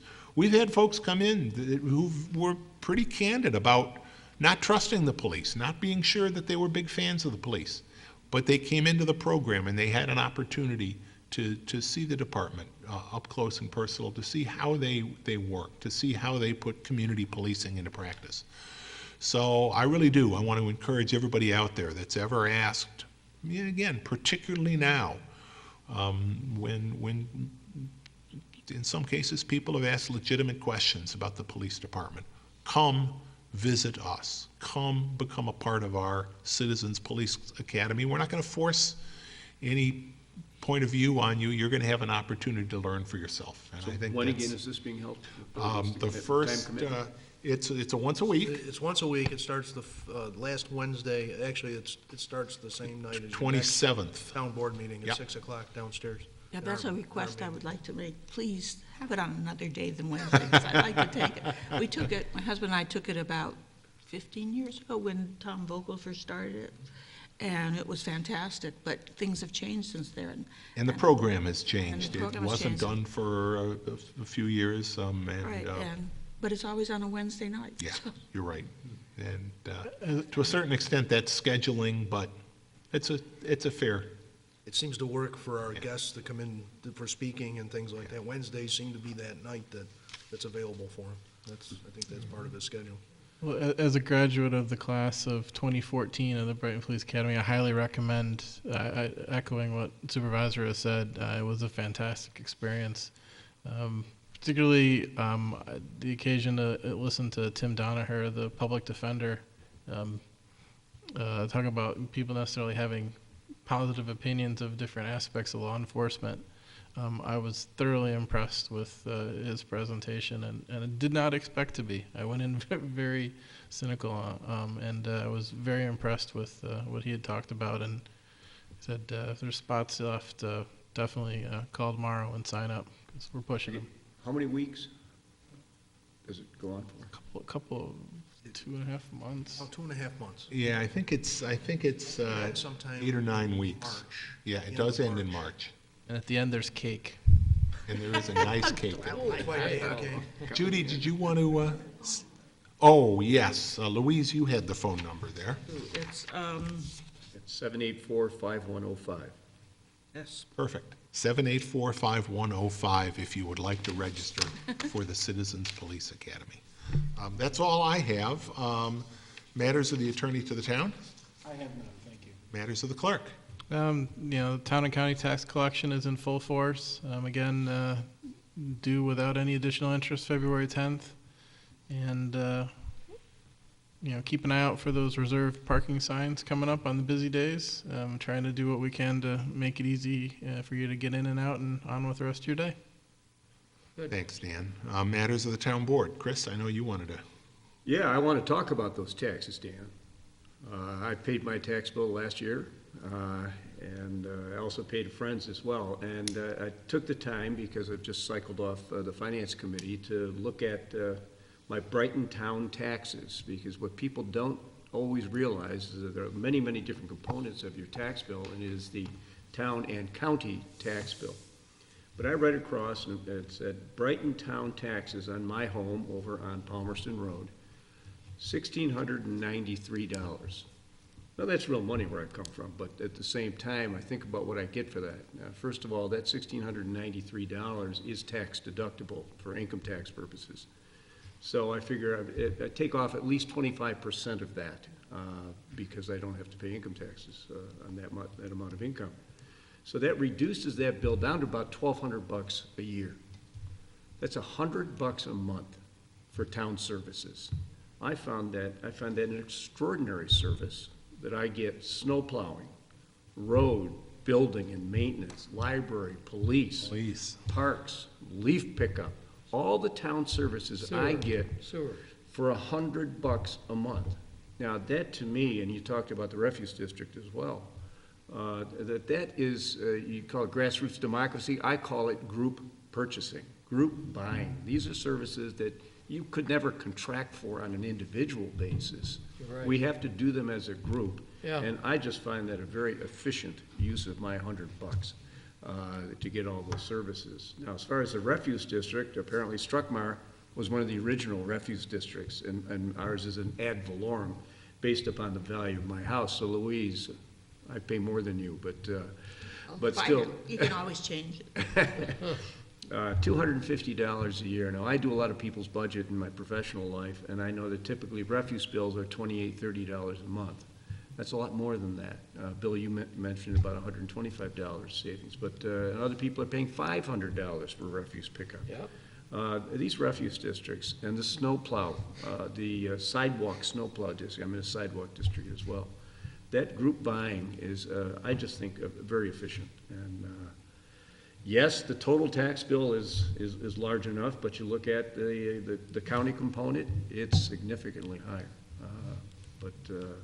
I like the services I get for that $100. And, I think it's important to note, this year, the town tax rate actually did decline slightly. And you know, in a time when a lot of expenses are going up, that's no mean feat. And I can't promise, none of us can promise that year after year, because we also think it's important that we maintain the fiscal stability of the town of Brighton, that we not run through all of the reserve funds, the rainy day funds that we need in case, you know, for example, there is another ice storm. We don't want to be caught short. But we also don't want our residents to feel like they're,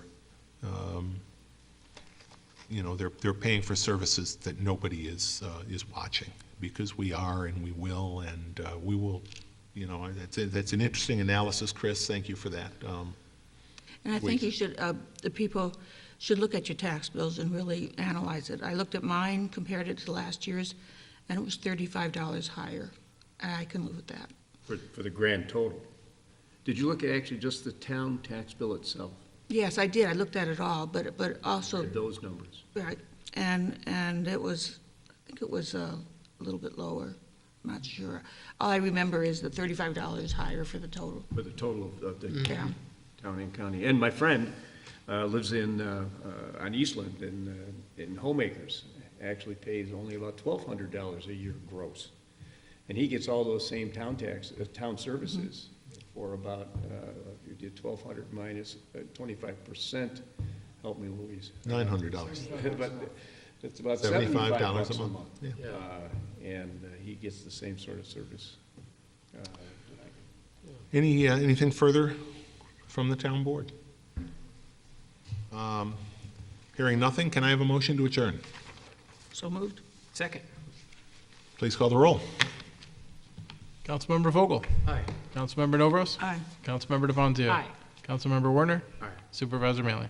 Aye. Thank you for being a part of the meeting. Again, Happy New Year. Have a great night. We'll see you at our next meeting, January 27, 2016.